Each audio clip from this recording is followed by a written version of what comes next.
బాగుంది స్వామి, ఎంత బాగుందో. నువ్వు ఉండవు ఎందుకు అత్తి మాటలు మారాకుంటాను. భీముడు మంచోడు. భీముడు అయితే ఏం చేయాలి? మీ ఊరు చూస్తున్నా ఫోటోలో ఎట్లా వస్తుందని. నీకు ఒక్క ఎన్నిసార్లు తెచ్చిచ్చిన నువ్వు ఒక్క వేసుకుంటావా? ముసిల్లే కదా ఒక్క వేసుకుంటావా నువ్వు? పోయిన జన్మలో ఆయమ్మి కూడా ఒక్క వేసుకుంటుందా? వేసుకుంటుంది. ఇంత ముందు వేసుకుంటానిందా నువ్వు? ముస్లిం ఇచ్చానిందా నీకు? సంజమ్మ ముస్లిమా?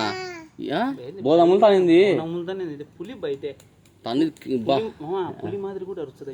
అవునా?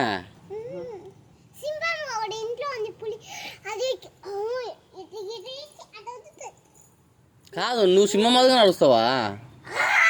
అదేనా సింహం అంటే? మేము భయపడించాలేంది మేము తల్లి? నువ్వు ఆయన్ని భయపడి నవ్వుతాను చూడు. భయపడతాను నవ్వు.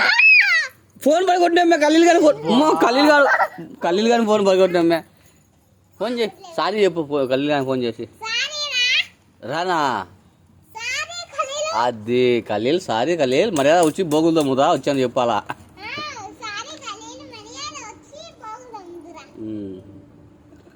పీసు కూడా కొనుకొచ్చుకోమను, బోగులు తమ్మునే పీసు. నువ్వేం చేస్తావమ్మా? మీ ఇంట్లో వచ్చి ఆమె కొండ చేస్తుంది, ఏడేందుకు చేస్తుంది? వాళ్ళ ఇంట్లో వేసుకుంటుందిలే, వాళ్ళ అమ్మ వాళ్ళ ఆయన ఇంట్లో వేసుకుంటుంది. నువ్వు మరే పోయి కళ్ళు అంటూ ఉండు. నువ్వు పోయి చెప్పు, తమాషా పడతాను. కొత్తలు కొనమన్నా మర్యాదగా కొనకుండా బయట పెడతాను. ఇంట్లో అక్కడ చలికి చచ్చావని చెప్పు. ముందుగానే బక్క పీసిన వాళ్ళు.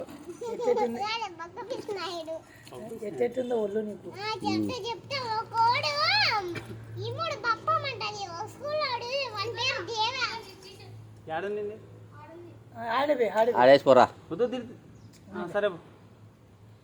వాడు మన పర్మిషన్ లేక ఇంట్లోకి వస్తాడు. పోరా పో, బయటికి పో. ఏం పని మీకు మా ఇంట్లో పర్మిషన్ లేకుండా వస్తాను? చెప్పు.